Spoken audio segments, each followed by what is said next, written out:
Hello, welcome to my second video. Today I'm making shakshuka.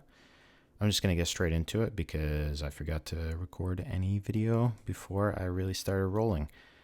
Today I'm doing it on my GoPro, which is different from last time, but it's kind of cool. I don't get to use my GoPro as much nowadays since I have stopped swimming as much. But yeah, it's pretty nifty. One of my favorite chefs online, actually, Kenji Lopez Alt, records a lot of recipes like this, and I quite like it. So shakshuka, truth be told, I had some more footage, like I said in the beginning, and it got cut off for some reason. So you missed the part where I prepped all the stuff. Basically, I just finely diced an onion, and then finely diced half a bell pepper or something like that. So you can see those on the cutting board. I also have 3 eggs, as well as I'm opening a can of tomatoes, and I'm going to be using half of that, and that I think makes a good amount for 2 people. I was making it for 2 on this day. And oh, there's Hannah making some coffee in the background with a little bit of a collab there. I'm just waiting for her. But yeah, it's a very chill recipe. There's a lot of cleaning that I'll do between parts, just because of how chill it is.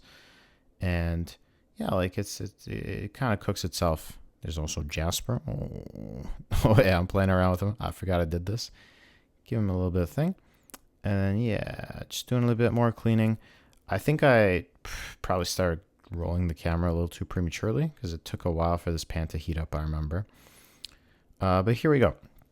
So I start with some olive oil. I almost always cook with olive oil, to be honest, just because I don't like the taste of anything else, and it's supposed to be good for you anyway. As well as today, I'm using a little bit of chili flavored olive oil, so it's just a little bit of spice.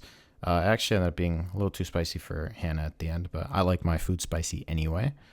But yeah, I just had this on hand. I think it was like on sale in Whole Foods or something, so I picked some up. But if you have chili flakes or something, that's also fine. And yeah, just put your olive oil in. I would say let it heat up a little bit. You can see it's not super hot there yet. You want the oil to be like shimmering a little bit, where it'll go like liquidy. So I think I'm going to put a little bit of the onion here. I'm just getting impatient, you can tell. I don't even know what I'm doing. But in a second, I'm going to put the onion in and then sort of realize that it was probably too premature to do so. Just looking at Jasper. Anything to pass the time. Something about YouTube ads and stuff, you know. You got to get it past 10 minutes and then you can get 2 ad rolls. Fun fact, actually. Real fun fact for you. The code for that type of ad is called skippable in-stream in the industry. Anyway, so okay, I put these onions in. I'm like, what the hell? It's not hot enough. It's fine. I'm just playing around with it. You know, I almost exclusively cook on stainless steel. But to do that, you really need to let it heat up. Like, onions will not stick, but if I was cooking a steak or something and I put it in now, it'd be pretty bad. There's Jasper meowing. He always begs a little bit, so I think I give him a little treat. Only on camera. Normally, I'd just beat him a little bit until he stopped meowing. Just kidding. Nah, but, you know, sometimes when I'm cooking steak, he comes to beg, and I give him, like, a little piece off the side or whatever. Today, I don't know what he's expecting. Like, I'm not going to crack an egg on his head, and I don't think he would like onions or peppers, but he just likes to beg. And, yeah, for the camera, I want it to look generous and cool and stuff, so I gave him a little treat. And also, you know what, it helps pass the time. Like I said, I really... a little impatient here. I'm washing my hands too because cat germs and stuff. Yeah, man, Jasper, a little bit of a bum, a little bit of a beggar, but that's okay. So now I'm pretty sure if I had audio, which I don't. Yeah, you can kind of see it with the camera. It's the olive oil is starting to sizzle. That's kind of what you want. You don't want it to be super colorful or anything. Like, you don't burn the onions. Not caramelizing them either, but raw onions have this sort of a very extreme taste, and I think that the term for it is like sweating out the onions. You just cook out the first bit of water in the onion, and that somehow makes it mellower. I don't know. But yeah, I'm adding the onions and the peppers. Actually, growing up, I would have this all the time. Here it's called shakshuka, or in most Arab countries as well, they call it shakshuka. But in Turkish, this is called menemen. And my grandma used to make it quite a lot when I was a kid, just because it's pretty healthy and it's fairly easy to make for a big batch of people. So she'd make it for me and whoever else was around, my mom, my uncle, whoever else. But the peppers she used actually were called, I don't know. It translates to sharp pepper. Basically, like, peppers are like pretty regional, so it's a pepper that I've only ever seen in Turkey. Kind of looks like Cubanelles, but not quite. But you can use whatever pepper, honestly. And then salt at every step is what I would recommend with any sort of sauce like this. You can kind of tell if you forgot to salt throughout and you just salt a bunch at the end. The tomato and whatnot will absorb the salt if you just put it in at the end because it's liquidy. But if you didn't salt the onions before everything, then you'll bite into an onion and it won't be salty enough. Especially for something like this. If I was making like hummus or something, the reason some dishes like that get better as they wait in the fridge is because the salt kind of distributes throughout. But in this case, we're going to be eating it right away. So salt the onions and peppers. I'm just giving them a little bit of stir. But yeah, you just, it's you don't want to overcook them, but definitely let them give out a little bit of moisture. One thing that shakshuka you don't want to mess up is having it too watery at the end because it'll be like a soup. Here's my coffee as well. I think that's what Hannah was working on in the background, which is cool. So, I got to sit back and now I have a nice cup of coffee. Shout out Seattle. Shout out coffee, man. I'm addicted to coffee. If I go without it now, I start getting cranky, which is kind of tough, but I guess there's worse stuff to be addicted to. Anyway, just giving that a rinse. I don't know, random part of the video. And you can see like it's a very chill recipe. There's so little going on that I'm kind of doing all these side quests. And I think now that the onions and peppers are starting to look okay. Maybe I want to let them go a little bit longer. I like seeing the onions almost go like yellowish a little bit. Once they cook for a while, they'll go that way, where they start looking less crispy and more cooked down, if that makes sense. And I think here I kind of had an idea or something. I don't know what I'm looking in the fridge, but I remember at some point I got some basil. Yeah, okay, I don't know. What did I even do there? This is it's a weird morning. I think I just like had woken up or something. I'm a big breakfast sort of guy, but at the same time, I'm not a very big morning person. So I kind of need a big breakfast to start the day, but 99% of the time I'm pretty groggy, and I really don't like donuts or like coffee for breakfast. I kind of need something substantial. Like I usually have eggs or like a bagel and salami or something. Okay, so this is I remember I was making pesto or something, so we got this big bunch of basil, and I figured I'd steal a couple. And here I guess I can go over a little bit of chopping technique. It's a shame because I actually really like chopping onions and showing off as like the first thing I ever learned how to cut. But with basil as well, it's kind of an interesting technique. So you pluck the leaves apart, you stack them on top one by one, and you roll them into a cigar or a blunt, depends on what you smoke, I guess. And you just ruffle the knife through. So that's kind of what I did. You just stack them on top of each other like Pringles almost, and then you roll them up like a joint or a blunt or whatever, and then you riffle through, and it keeps them intact while cutting. Like if you've ever tried to cut basil without that technique, you'll notice it leaves a lot of green on the cutting board. But in this case, it's fine. Didn't leave anything.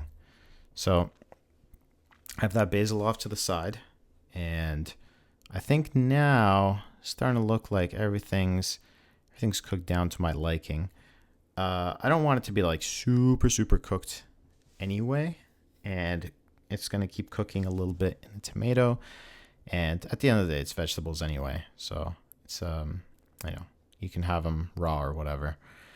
If I was in Turkey, or if I had the ingredients on hand, there's also a sort of spicy sausage similar to chorizo, if you've ever had that, called sucuk. And I buy them at the Turkish grocery, actually. And those were my favorite as a little kid. A little bit of sausage in the shakshuka. I would add those before I added the tomato and let that cook for a minute as well. But I didn't have any on hand. I haven't been to the Turkish grocery in a while. So in with the tomato, I did about half a can. And it's an American big style can. So half of that. I almost always get whole tomatoes. I find that the quality is a little bit better. And then the tomatoes I get are a little particular. But it's from this grocery store called Metropolitan Market that is exclusive to Seattle. I just go with whatever tomatoes you have. But yeah, try to get something that's pretty sweet.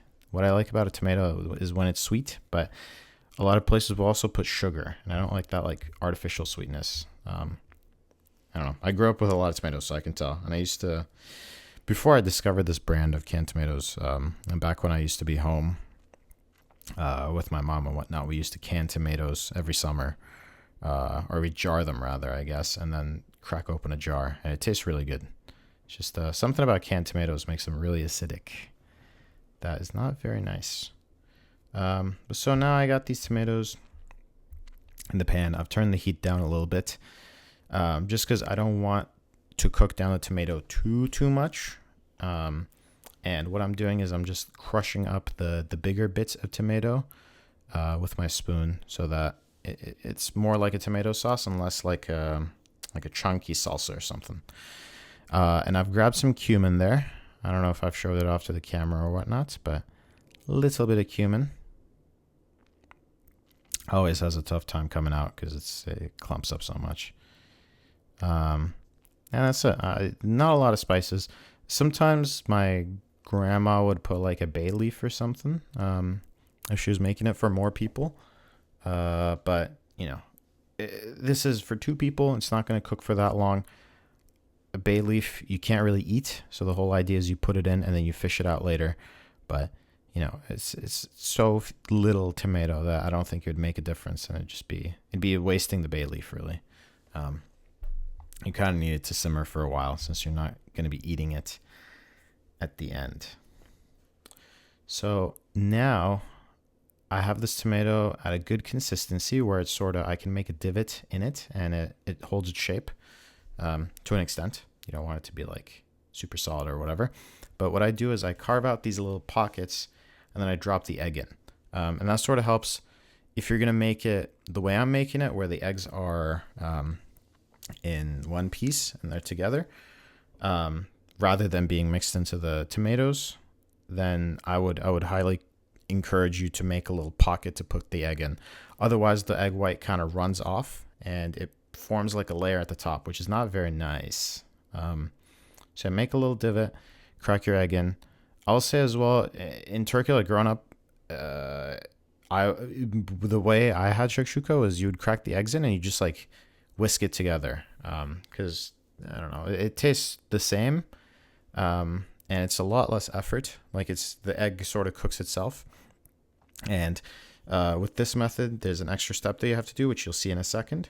But if you're not trying to impress anyone, I think it's totally fine to just like mix the egg in. But in this case, whatever. I did the eggs separately. I'm also doing a little bit of salt on the yolk. I do this when I'm doing eggs over easy or like scrambled eggs. Nice, not scrambled eggs, but anytime an egg is held intact, put a little salt on the yolk. The yolk is very delicious, and you need salt for everything. And I think a little extra salt on the yolk really makes it very delicious. So now I'm slowly going to clean up the tomatoes a little bit, and I'm just letting the eggs sit in there for a second, and I'm going to be doing that extra trick that I was talking about, which is putting a lid on it. So if you mix the eggs in, they'll cook by themselves, but in this case, without a lid, by the time the eggs cooked, we would have lost so much water that it would be, the shakshuka would not be nice to eat. The tomato would have cooked down too much. So in this case, I'm going to get a lid, I'm going to put it on, and that'll sort of steam the eggs, and it'll be very nice. And yeah, it's very straightforward. So the 99% of the hard work is done. As you can see, it's not much work at all.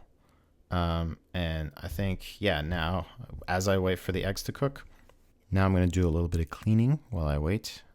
So I'm just putting stuff aside, and I'm just going to give my knife and cutting board a quick wash. I like recipes like this where you're not really super involved all the time, and you get to relax a little bit and clean. And that way, you know, breakfast is done, you have your coffee and whatever, and you're ready to go off about your day and, you know, play games or whatever. It's the weekend, so, you know, I like cooking a big breakfast, but at the same time, I don't want to waste half the day doing it. So yeah, I'm almost done cleaning here, and the egg should be pretty much done as well. At this point, the house smells really good. You can see, I opened the lid, and yeah, everything looks good.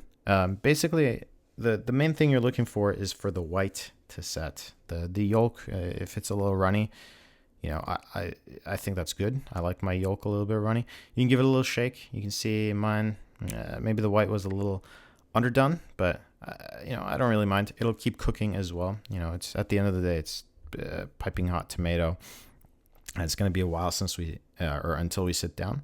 So yeah, I think it's time to turn off the heat. I would heavily recommend you eat this with some bread. The way I would have it is you put it in a plate bowl or a bowl, and you eat it with like a fork or a spoon, and then you have the little bits of sauce left at the bottom, and you just sop that up with bread. It's very nice. And I'm just adding a little bit of finishing salt. The basil you won't see go on in this video, and you probably won't see the plating either because we ate right after, and I didn't want to film that. But I would say put the basil on as late as possible if you even want to do basil. It's not traditional though, but you could do like a little mint.